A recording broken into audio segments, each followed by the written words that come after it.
तो ये जो पैटर्न आपने तोड़ा है अपनी राइटिंग के ज़रिए भी आपने इस चीज़ का बहुत सहारा लिया। कला को हम उतना तवज्जो नहीं देते हैं क्योंकि वो एक कमाई का साधन नहीं है हमारी नज़र में। हाँ प्लीज़ आप इसलिए उन लोगों को बोलिए जो मेरे को पैसे देते हैं। प्लीज़ कला को तवज्जो दीजिए।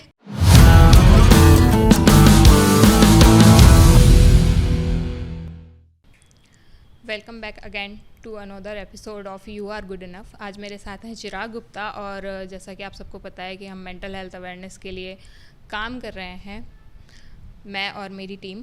तो चिराग गुप्ता से आज हम बात करेंगे। उन्होंने भी कुछ अपने मेंटल हेल्थ इश्यूज़ को सॉर्ट किया, खुद किया, थेरेपिस्ट की हेल्प ली।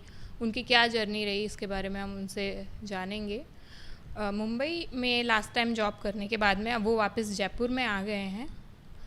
ऐसा क्या चेंज वो अपनी लाइफ में लाना चाहते हैं उसके बारे में बात करेंगे। पहले से ही वो इस बारे में कोशिश तो कर ही रहे हैं। हेलो चिराग। हेलो, कैसे हैं आप? फ़िलहाल तो बहुत अच्छा हूँ मैं।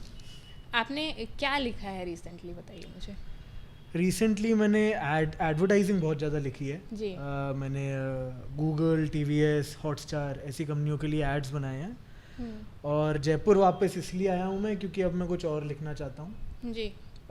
जिसके पैसे नहीं मिलते तो घर पे रहने का ये फायदा है कि सस्ती है ही। हाँ एग्जैक्टली। तो आप मुझे ये बताइए कि जो आपको कब ऐसा महसूस हुआ कि हाँ आप किसी मेंटल हेल्थ इशू से जूझ रहे हैं या कुछ ठीक नहीं है, ऐसा कब लगा आपको? मेंटल हेल्थ इशू से जूझ तो मैं स्कूल टाइम से रहा था।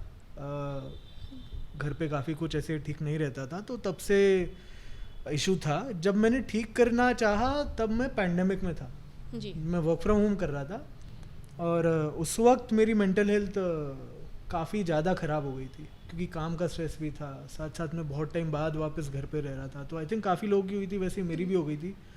और पैंडेमिक में मैंने सोचा कि इस पे काम करना ज़रूरी है और उस वक्त मैंने एक्टिवली कोशिश करी कि मैं अपने दिमाग को चेंज कर पाऊँ या फिर अपनी सोच को। चिराग, आप मुझे बताइए किसी को कैसे पता चलेगा कि कुछ दिमाग में या उसके इमोशंस के साथ में कुछ गलत हो रहा है? किसी को कैसे पता चलेगा जी? इसका सिंपल बहुत सारे तरीके हो सकते हैं, मैं कोई एक्सपर्ट नहीं हूँ, लेकिन मुझे तब पता लगा जब मेरे एक्शंस मेरी सोच के कंट्रोल में नहीं थे। इसका मतलब ये है कि छोटी छोटी बातों पे अगर मैं गुस्सा हो जाता हूँ या छोटी छोटी बातों पे मैं रोने लगता हूँ जिसका कोई पॉइंट नहीं है, जैसे कि मतलब वो बात ऐसी नहीं है कि जिससे एक नॉर्मल इंसान को ज़्यादा गुस्सा है या ज़्यादा रोना है, तब मेरे को लगता है कि इंसान को एक बार सोचना चाहिए कि उसकी मेंटल हेल्थ ठीक है या नहीं है। क्योंकि मेरे को तभी लगा बिना किसी बात पे किसी कलीग पे चिल्ला देना, किसी दोस्त पे चिल्ला देना, किसी फैमिली मेम्बर पे चिल्ला देना, जैसे कि छोटी से छोटी बात हो सकती है कि यार एक क्लासिक चीज़ है कि चाय में चीनी कम होती है तो लोगों को गुस्सा आता है। तो अगर आपको चाय पे चीनी कम पे गुस्सा आ रहा है तो मेरे को लगता है कि आपकी मेंटल हेल्थ में कुछ तो इशू है। तो कहीं ना कहीं सप्रेस इमोशंस मुझे लग रहे हैं कि जो बहुत टाइम से दबे हुए आ रहे हैं। हाँ, सप्रेस्ड इमोशन होते हैं और सप्रेस के साथ साथ उनको डील भी ढंग से नहीं करा जाता। अगर आपको पता भी है कि यार ये इमोशन, मतलब मेरे साथ तो ये हुआ कि मुझे बहुत टाइम से पता था कि मेरा जो माइंड है वो एकदम प्रॉपरली फंक्शन नहीं करता है, उसमें कुछ कमियां हैं जैसे हर माइंड में होती है, और उसको मैं डील कैसे करता था वो हमेशा एक अच्छे तरीके से डील नहीं करता था, एक हेल्दी तरीके से डील नहीं करता था जी। तो सप्रेस के साथ साथ मेरे को ये भी लगता है कि आप अपने नेगेटिव थिंकिंग को आप कैसे डील कर रहे हो उसके साथ, वो बहुत मैटर करता है। एज ए बॉय गुस्सा करना क्या इस चीज़ को सिंबलाइज करता है अपनी सुपीरियरिटी को दिखाने का? ऐसा लगता था क्या कभी आपको टीनेज में या? तो मैं आपको ऑनेस्टली बताऊं तो हाँ, मेरे को, मैं ये नहीं बोलूँगा कि गुस्सा करने का एक लौता रीज़न वो है, लेकिन एक मेजर रीज़न ये है कि आप अपनी सुपीरियरिटी दिखा सको, आप अपना एक तरह से दबंगपन दिखा सको कि यार मैं तुमसे बेटर हूँ कॉज मेरी आवाज़ तुमसे ऊंची है। तो ये चीज़ वर्कआउट की आपके लिए? सच्ची में बताऊँ तो अगर आप देखो, आप ना ऐसा जो गुस्सा है जो आप किसी के ऊपर करते हो पर्सनली, तो आप दो तरीके के लोगों पे करते हो। एक तो है जो आपकी पर्सनल लाइफ में इन्वॉल्व होते हैं, जैसे कि आपके पेरेंट्स हो गए, आपकी फैमिली हो गई, आपके दोस्त हो गए, रिलेशनशिप्स हो गई, आपकी कलीग्स हो गए, जिनके साथ आप डेली उठते बैठते हो। और एक गुस्सा है जो आप वन टाइम मतलब किसी को इतना पर्सनली नहीं जानते लेकिन फिर भी आप उस पर कर देते हो। तो वन टाइम पे मैंने कभी इतना रिजल्ट ऑनेस्टली नोटिस नहीं करा, लेकिन जब भी मैंने इन लोगों पे गुस्सा किया है जिनसे मैं डेली मिलता हूँ, उठता बैठता हूँ, तो वो बहुत ज़्यादा नेगेटिवली इम्पैक्ट करा है मेरी लाइफ को, वो दोस्ती को, वो रिलेशनशिप को, वो कलीग्स के साथ भी एक अपना रिलेशनशिप होता है उसको भी नेगेटिवली इम्पैक्ट करा है, मेरी फैमिली में भी वो रिलेशनशिप्स को बहुत ही मतलब उसमें फिर कहीं भी ऐसा नहीं आया कि मैं सुपीरियर था। बाद में मेरे को शर्मिंदगी फील करनी पड़ी। एक हाँ। गुस्सा करने के बाद में जब मान लीजिए कोई इंसिडेंट है और उस पर आपने ओवरली रिएक्ट किया या आप चिल्लाए, हाँ। है ना, या आपने गुस्से का सहारा लिया, उसके तुरंत बाद आपके इमोशंस कैसे होते थे? क्या आप रिग्रेट फील तो मैं एक इंसिडेंट के साथ ये बताता हूँ आपको। जब मैं घर पे था पैंडेमिक में, तब मेरे को बहुत ज़्यादा गुस्सा आता था, मतलब ऑलमोस्ट डेली बेसिस पे मैं किसी पे चिल्ला रहा होता था। तो एक बार मेरे को कोई बात हुई घर पे और मेरे से कंट्रोल नहीं हुआ, मैं बहुत ज़ोर से चिल्लाया, फिर मैंने अपने आप को कमरे में बंद कर लिया। कमरे बंद करके 10 मिनट बाद मेरे को उसी के बारे में शर्म आने लग गई जी। वो शर्म इसलिए आई क्योंकि जो गुस्सा था वो सही रीज़न से नहीं आया था, वो मेरे कंट्रोल में नहीं था। आपके इमोशन अगर आपके कंट्रोल में नहीं होते, और गुस्सा मेरे को ज़्यादातर जब भी आया है, चाहे ये घर वाला इंसिडेंट ले लो या और भी ले लो, जब मैं किसी ऐसे पे चिल्लाया हूँ जिनसे मैं रोज डील करता हूँ, तो मेरे को उसके बाद शर्म ही आई है कि ये मैंने ठीक नहीं करा। तो आपको कभी ऐसा लगा है कि आप किसी और चीज़ को कोप कर रहे हैं गुस्सा करके? हाँ, ऐसा मेरे को बहुत बार लगा है, और गुस्से के रीजंस बहुत सारे हो सकते हैं। बचपन में भी काफ़ी कुछ ऐसा हुआ जिससे मुझे लगा कि यार, तो बचपन में ना एक चीज़ हुई मेरे साथ कि मैंने बहुत ज़्यादा अपनी फैमिली में गुस्सा देखा है जी। और मैंने हमेशा ये देखा है कि जो आदमी ज़्यादा ज़ोर से चिल्लाता है या जो औरत ज़्यादा ज़ोर से चिल्लाती है, बात हमेशा उनकी सुनी जाती है। तो मेरे को ये बहुत ज़्यादा लगता था। तो पार्टली मेरे को लगता है रीज़न ये भी था, फिर और भी फैमिली में इश्यूज थे जिससे मेरे को अपने इमोशंस से कैसे डील करते हैं ये मैंने प्रॉपरली कभी ज़्यादा सीखा नहीं, बिकॉज मैं और चीज़ों से डील कर रहा था बचपन में। तो हाँ, रीज़न ये था कि यार कभी सीखा नहीं अपने इमोशन से कैसे डील करते हैं। साथ साथ में आपको सोसाइटी एक पता है बाहर से दिखाती है कि जो गुस्सा कर रहा है ना, वो उसकी बात हमेशा सुनी जा रही है, लेकिन समाज कभी ये नहीं दिखा पाता कि जब वो अकेले में अपने बिस्तर में बैठा है ना, तो वो ज़्यादा शर्मिंदा है वर्सेस वो आदमी जो गुस्सा नहीं कर रहा, जो अपना काम सहूलियत से नॉर्मली करता है। क्या गुस्सा ही है या वो कोई और इमोशंस हैं पुरुष के जो दिखाई दे रहे हैं गुस्से के रूप में? कितनी बार आपको ऐसा लगा कि हाँ आप जेन्युइनली गुस्सा ही कर रहे हैं, या कोई मन की बात है जिसे आप उड़ेलना चाहते हैं बाहर? देखिए, सारी पुरुष जात का तो मैं नहीं ले सकता हूँ, लेकिन मैं अपने बारे में बताऊँ तो मेरे को लगता है कि गुस्सा सिर्फ गुस्सा नहीं है। गुस्सा तो एक मतलब एक तरह का एक्सप्रेशन है जी। उसके जो पीछे के रीजंस है ना, वो बहुत सारे होते हैं। मेरी पर्सनल लाइफ में सबसे ज़्यादा मेरे को लगता है रीज़न रहा है शर्मिंदगी। शर्मिंदगी का ये मतलब है कि जैसे कि मैं आपको बताऊं तो बचपन में ना मेरे मतलब हमारी फैमिली के फाइनेंशियल हालात एक पॉइंट के बाद ख़राब हो गए थे थोड़े। और हुआ क्या कि लेकिन मैं जो स्कूल जाता था, वो स्कूल में ज़्यादातर एक हायर क्लास के बच्चे आते थे, इंग्लिश मीडियम स्कूल थी। तो एक बार किसी बच्चे को पता लगा कि यार 7वीं 8वीं क्लास में हूँगा मैं, और किसी बच्चे को पता लगा कि मेरे डैड मुझे स्कूटर पे छोड़ते हैं, जबकि बाकी सब ऐसे गाड़ियों में आते थे और एसटीम उस टाइम पे चलती थी तो उस पर आते थे। तो उसने इस बात का मेरे ऊपर देख के मजाक उड़ाया, तो तब मेरे को गुस्सा आया जी। और वो गुस्सा मुझे आज लगता है कि इसलिए आया क्योंकि मैं शर्मिंदा था कि मैं तो फील किया आपने? हाँ, ह्यूमिलिएटेड फील करा। उसके साथ साथ शायद से अपने सच के बारे में भी शर्मिंदा था। जी।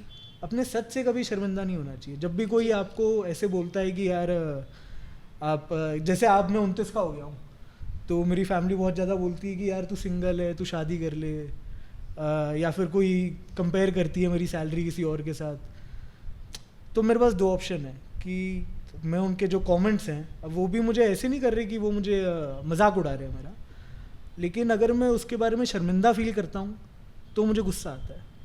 अगर मैं उसके बारे में शर्मिंदा फील नहीं करता हूँ तो मुझे कोई गुस्सा नहीं आता है। तो मेरे को लगता है कि जब भी जैसे मेरी मम्मी बोलती है कि यार कर ले, मतलब वो छोटे छोटे बायोडेटा दिखाती रहती है और वो सब करती रहती है, तो मेरे को कभी कभी गुस्सा आ जाता है। तो मैं बाद में सोचता हूँ कि यार मुझे गुस्सा इसलिए आ रहा है क्योंकि मम्मी बायोडेटा दिखा रही है, या फिर क्योंकि मैं शर्मिंदा हूँ कि मैं ये नीड पूरी नहीं कर पा रहा सोसाइटी की, या मेरी खुद की, या मेरी मदर की।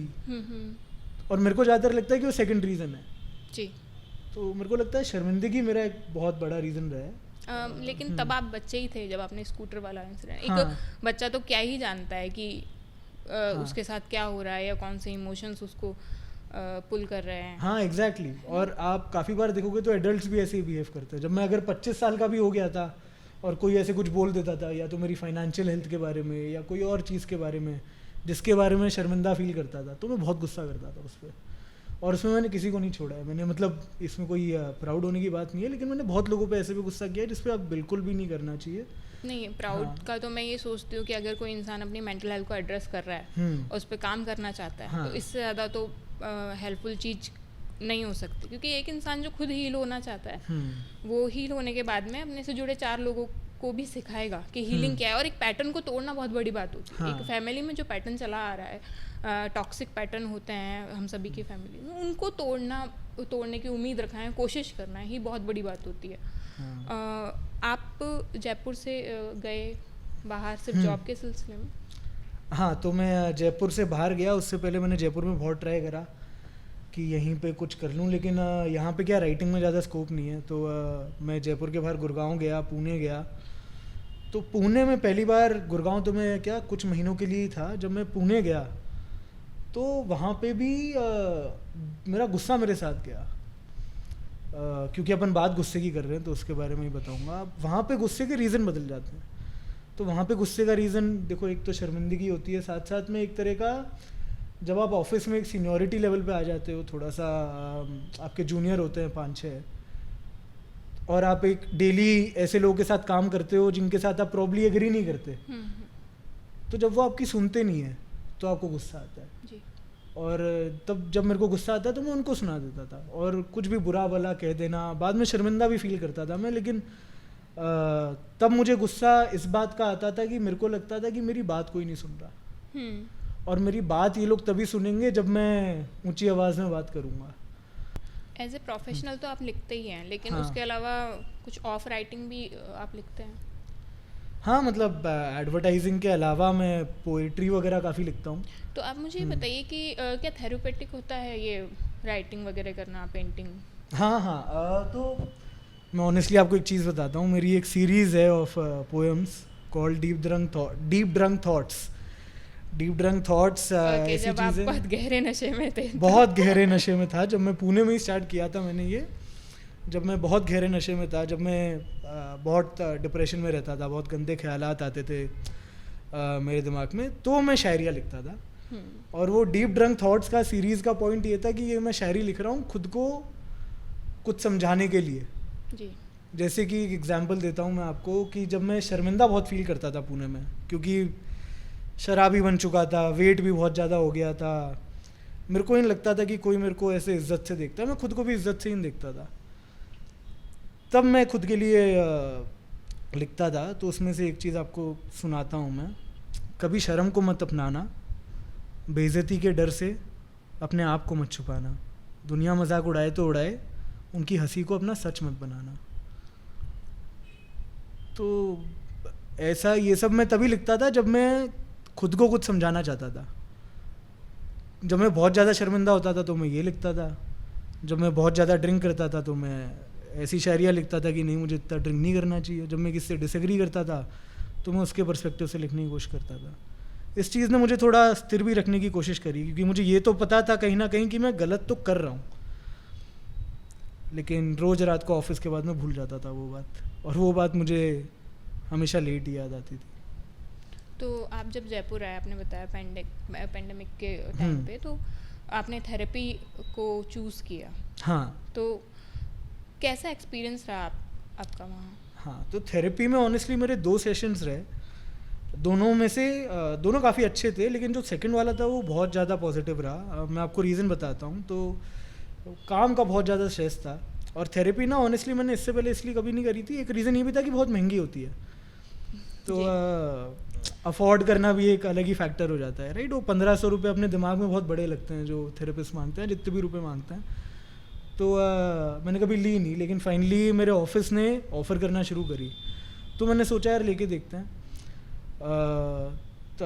और मैंने अपने थेरेपिस्ट से सिंपली ये बोला कि मैडम मेरे को गुस्सा बहुत आता है।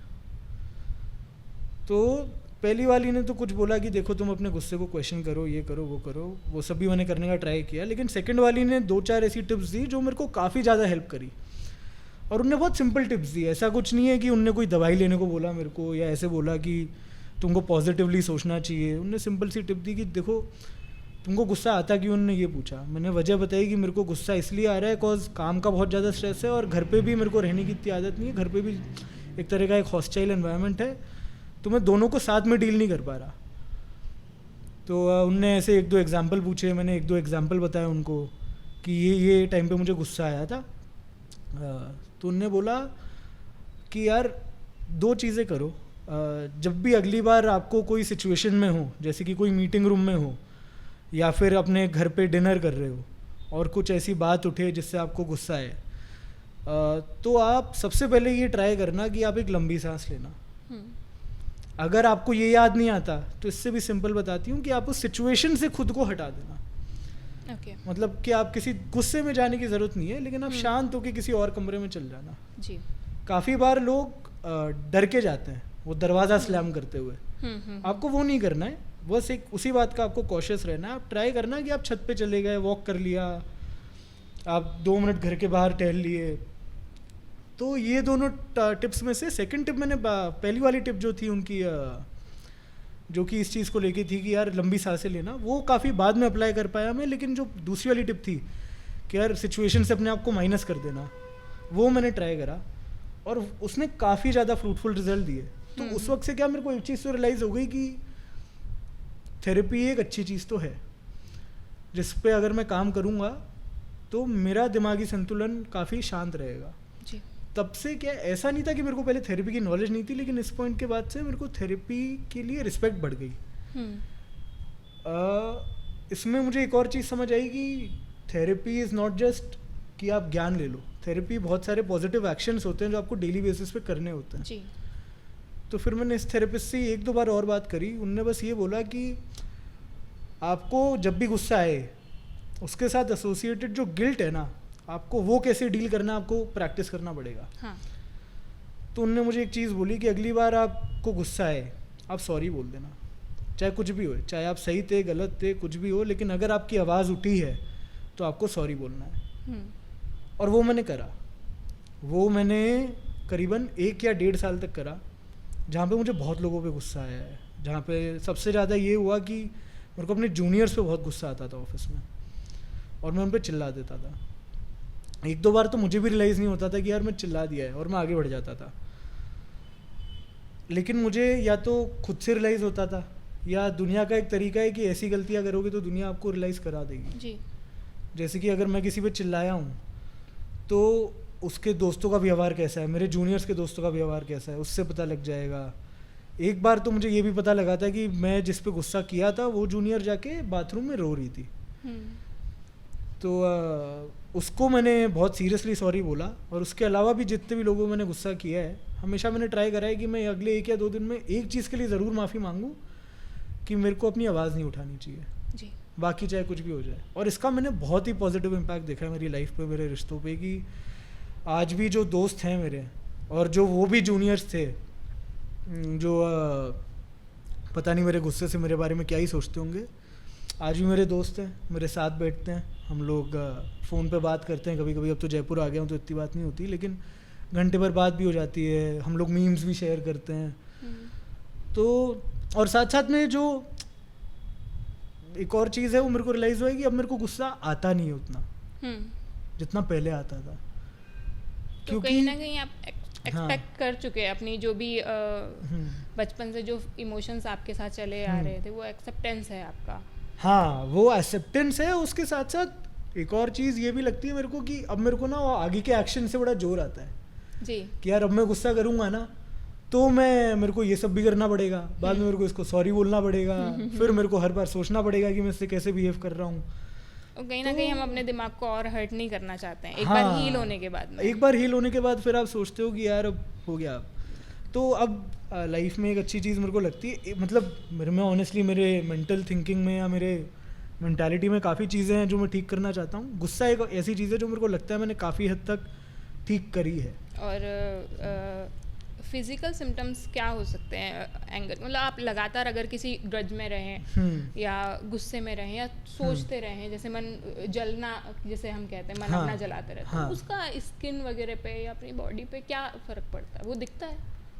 बहुत ज़्यादा, क्योंकि अगर आप ऐसे जैसे मैं सोच रहा था उस टाइम पे, तो शराब के साथ साथ आप खाते भी गलत हो। ये जो चीज़ें हैं ना, ड्रिंकिंग, आप अपने गुस्से के साथ कोप कैसे कर रहे हो, उससे आपकी फिजिकल हेल्थ पे मेरे को दिखा है। अगर आप वो हटा दो कि ड्रिंकिंग और ईटिंग हटा दो, तो मैंने एक चीज़ देखी कि जो आदमी गुस्सा बहुत करता है ना, वो हमेशा यूँ चलता है, वो कभी यूँ नहीं चलता।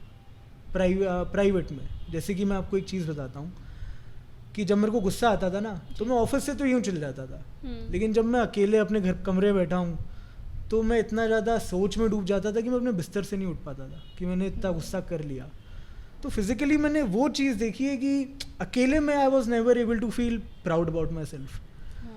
हालांकि I was trying to hide that by being a really proud guy in public, but अंदर ही अंदर ना एक तरह से वो भी हो सकता है मेंटल हेल्थ के ही आसपास ज़्यादा है वो फिजिकल हेल्थ से, बट मेरी बॉडी ना हमेशा अकेले में यूँ रहती थी।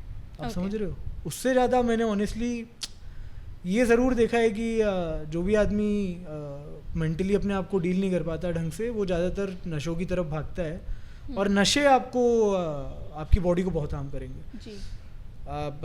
मतलब मेरा एक पॉइंट आ गया था, ऑनेस्टली आपको बताऊंगा कि मैं कुछ 27 साल का था, बहुत ओवरवेट था मैं, 100 मतलब मेरे हाइट के हिसाब से काफ़ी ज़्यादा ओवरवेट था, और एक मेडिकल कंडीशन हुई जिसकी वजह से मेरे को डॉक्टर के पास जाना पड़ा, और डॉक्टर ने बोला कि आप बस 0.5 डेसिबल दूर है डायबिटिक डिक्लेयर होने से। ओके। वो एक बहुत ही मतलब हार्श पॉइंट था मेरी लाइफ का। 27 साल के लड़के को डायबिटिक डिक्लेयर होना ही एक बहुत सीरियस बात होती है। उसके साथ साथ अगर आप बाकी चीज़ें देखो तो मैं भाग नहीं पाता था, 100 मीटर भागूंगा तो हाफ जाऊंगा, सीढ़ियाँ चढ़ूंगा तो हाफ जाऊंगा। अब और जो मेरे मतलब मेरे दादाजी थे वो 80 की एज तक कर पाते थे। वो इमोशंस एकदम भारी कर देते हैं बॉडी को कहीं ना कहीं। इमोशंस के साथ साथ मेरे केस में इमोशंस इतने नहीं थे जितने इमोशन को डील कैसे मैं कर रहा था ना वो था। मैं इमोशन को डील करने के लिए नशे कर रहा था या फिर मैं गलत खा रहा था, तो उस वजह से मेरी फिजिकल हेल्थ हार्म हो रही थी। ये कभी नहीं हुआ मेरे साथ कि मेरी गुस्से की वजह से मेरे फिजिकल हेल्थ पे डायरेक्टली इफेक्ट पड़ा, ऑनेस्टली। और जो लड़कों को बचपन से सिखाया जाता है कि तुम ही अकेले बैठे हो या तुम्हें ही सब संभालना है, तो उस चीज़ का कितना एक मेंटल स्टेट पे फ़र्क पड़ता है? लड़कों को हमेशा बोला तो ये जाता है, मैं आज तक सोचता हूँ कि इसका मेरे पे कितना पड़ा है, बिकॉज ये एक एवर इवॉल्विंग चीज़ है। एक्चुअली मेरी फैमिली थोड़ी सी अलग रही है इस मामले में, क्योंकि थोड़ी ओपन माइंडेड फैमिली है। उसके साथ साथ क्या है कि मैंने ये भी देखा है कि मेरे घर पे मेरी मदर भी प्रोवाइड करती है, तो मेरे को कभी ये नहीं लगा कि लड़के प्रोवाइड करते हैं, लेकिन मेरे को ये मतलब घर पे कभी इतना नहीं बोला गया, लेकिन मेरे रिलेटिव्स ने बहुत बोला है या सोसाइटी ने मुझे बहुत बोला है कि अगर आप एक, वरना तो अगर मेरे को प्रोवाइड करना होता तो ऑनेस्टली मैं राइटर नहीं बनता जी। राइटर्स कभी प्रोवाइड नहीं करते, तो राइटर्स खुद के लिए, मतलब मैंने तो ये देखा है कि यार अमीर राइटर कम देखे हैं लाइफ में, ज़्यादातर मुझ जैसे ही देखे हैं। तो मेरे को ये नहीं लगता कि मेरे को ज़्यादा कुछ बोला गया है। मेरे को अब ज़्यादा लगता है कि सोसाइटी मुझे बोल रही है कि लड़के प्रोवाइड करते हैं, क्योंकि अब या तो मैं उस एज गैप में आ गया हूँ या फिर अब मैं वापस जयपुर आ गया हूँ। नहीं, लेकिन तो फाइनली आपने पैटर्न को तोड़ने का तो सोच ही लिया है, और आपने दूसरों की बातों को मन पे लगाना भी छोड़ दिया है। हाँ, तो और अब मैं ऐसे ही डील करता हूँ कि यार मेरे को अगर सोसाइटी क्या है कि ये सब पता आपको कब बोलती है, जब भी ये लड़के को बोला जाता है ना। मैंने आजकल काफ़ी ज़्यादा सोचा है, तो जब भी मेरे को भी बोलते हैं कि यार तू प्रोवाइड कर, तू शादी कर, या फिर बाकी लोगों को भी देखा है, तो उसके साथ साथ ना वो लड़के को रिवॉर्ड भी करती है। मैं आपको बताता हूँ कैसे। फिर अगर लड़का गुस्सा करे तो चलता है, फिर अगर लड़का जो उसकी जिसके लिए वो प्रोवाइड कर रहा है, जैसे कि लिए अपने पेरेंट्स के लिए प्रोवाइड कर रहा है, तो सडनली वो पेरेंट्स की लाइफ को कहीं ना कहीं कंट्रोल भी करने लग जाता है। मम्मी कुछ खरीदना है, नहीं मम्मी अभी नहीं दिला सकता मैं, आप 2-3 महीने रुक जाओ। तो मेरे को ये लगता है कि जब भी कोई मुझे बोलता है कि यार कोई लड़के को प्रोवाइड करना चाहिए, तो मैं बोलता हूँ उसके बाद आपको मेरे रूल्स के हिसाब से चलना पड़ेगा। तो वो अपने आप भाग जाता है ज़्यादातर। बट हाँ, पर्सनली मैंने कभी नहीं देखा, कॉज मेरी मदर ने भी उतना ही प्रोवाइड करा है जितना मेरे फादर ने करा है। और मैं बहुत लकी हूँ कि मेरे पे बचपन में कभी ये प्रेशर नहीं डाला गया। तो मेरे को नहीं लगता कि उस वजह से मेरे को ज़्यादा गुस्सा, मतलब मेरे गुस्से या जो मेरे बाकी डिप्रेशन है लाइफ में उसको इतना इम्पैक्ट करा। मैं तो ऑनेस्टली यार, मेरी बड़ी बहन है तो वो मेरे लिए ज़्यादा प्रोवाइड करती थी शुरू में। तो नहीं, फेमिनिस्ट हैं हम शुरू से ही। बस उस वक्त फेमिनिस्ट टर्म नहीं था लाइफ में। हाँ, ये तो हाँ। चिराग, मैंने ये पाया कि आपने जो पैटर्न्स हैं उनको तो तोड़ा, वो तो बहुत ही अच्छी बात होती है, लेकिन एक लंबे समय एक फैमिली एक पैटर्न में जीती है, उसके बाद वो जो पैटर्न तोड़ने की जो जिम्मेदारी लेता है उसको ना, मुझे ऐसा लगता है रास्ता नहीं मिलता कभी जल्दी से। तो समहाउ हम ही अपनी प्रॉब्लम को रिकॉग्नाइज करते हैं और उस पर काम करना चाहते हैं, कुछ ना कुछ उसमें दिक्कत देखते हैं। तो ये जो पैटर्न आपने तोड़ा है, अपनी राइटिंग के ज़रिए भी आपने इस चीज़ का बहुत सहारा लिया। कला को हम उतना तवज्जो नहीं देते हैं क्योंकि वो एक कमाई का साधन नहीं है हमारी नज़र में। हाँ प्लीज़ आप उन लोगों को बोलिए जो मेरे को पैसे देते हैं। प्लीज़ कला को तवज्जो दीजिए। हाँ। आप मुझे दोबारा कुछ लाइन सुनाइए। अच्छा, जो आप इंटरजेनरेशनल पैटर्न्स की बात कर रहे थे और तोड़ने की बात कर रहे थे, तो उससे एक थॉट आया बस कि हाँ, कि एक तो मैं खुद भी राइटर बना और मैंने खुद भी पैसों के बारे में इतना नहीं सोचा। एक रीज़न वो भी था, साथ साथ में जो भी ये प्रॉब्लम फेस करता है अपनी फैमिली में कि यार वो एक पैटर्न चलते आता है कि माँ बाप की प्रॉब्लम बच्चों की होगी, बच्चे अपने बच्चों पे देंगे। तो उसके सॉल्व करने के मेरे हिसाब से 2 ज़रिए हैं। अगर किसी को सुनना है तो सुन सकता है, मैं एक्सपर्ट नहीं हूँ, लेकिन मेरे को 2 ज़रिए लगते हैं। जो पहला ज़रिया है वो मैंने अपनाया है, वो मेरे लिए काफ़ी ज़्यादा फ्रूटफुल रहा है। और वो ज़रिया ये है कि मैं बार बार जब मेरी फैमिली में गुस्सा होता है तो अब मैं उस बात से और गुस्सा नहीं करता हूँ जी। मैं ट्राई करता हूँ कि यार मैं अभी भी प्यार से बात करूँ, या फिर मैं उनको हमेशा ही जब एक शांत माहौल है तो मैं उनको याद दिलाऊँ कि उनका गुस्सा करना गलत है। जब कोई आप पे गुस्सा करता है तो उनको कभी ये नहीं बोलना चाहिए कि यार आप गुस्सा क्यों कर रहे हो। जब वो शांत हो जाता है तब आपको बोलना चाहिए कि यार आप जो गुस्सा करते हो उससे मेरी मेंटल हेल्थ को भी बुरा लगता है जी। और वो आपको बार बार करना चाहिए। ऐसा नहीं है कि एक बार में ठीक हो जाएगा, 2 बार में ठीक हो जाएगा। हो सकता है मेरी लाइफ में अभी तक ठीक ना हुआ हो, लेकिन पिछले कुछ महीनों से तो काफ़ी बेटर है वो। और मेरे को लगता है उसका एक रीज़न है कि मैंने अपने घर वालों के गुस्से को कभी, और उनने भी कभी मेरे गुस्से को डिसरिस्पेक्ट नहीं करा है। उनने हमेशा ऐसे समझा है कि इसको गुस्सा आ रहा है, ये गलत है, लेकिन जब ये काम हो जाएगा तब हम इससे बात करेंगे इस बारे में। और यही चीज़ मैंने भी ट्राई करी है कि मैं अपने पेरेंट्स के साथ करूं, स्पेसिफिकली अपने फादर के साथ करूं, कि कामली बोलूं। और मैं ये बोलूं कि इसका मतलब ये नहीं है कि मुझे आप पसंद नहीं हो, मुझे आप बहुत पसंद हो, आप में बहुत सारी खूबियाँ हैं। आप प्लीज़ वो मत भूलना जब मैं आपको ये सब बोल रहा हूँ। लेकिन मैंने फिर भी ये बात उनसे दोहराई है कि यार आपका गुस्सा मुझे पसंद नहीं है जी। और जो दूसरा ज़रिया है वो ये है कि आप बच्चे मत करो। नहीं ये तो मुझे, वो मैंने अपनाया नहीं है और सोचा नहीं है, लेकिन हाँ ऐसा भी कर सकते हैं लोग। मैं बिल्कुल सीरियस नहीं हूँ, अभी मैं बता रहा हूँ। नहीं, हम ये मैसेजेस तो नहीं दे सकते यूथ को। आप कट कर दीजिएगा। Okay Chirag, thank you so much for coming. हाँ, यू वेलकम। आपका इनिशिएटिव बहुत अच्छा है, you are good enough. I hope आप और लोगों को बुलाएं। यहाँ पे लोग मेंटल हेल्थ के बारे में बात करने में पता नहीं क्यों शर्माते हैं, इसमें कोई शर्म की बात नहीं है जी।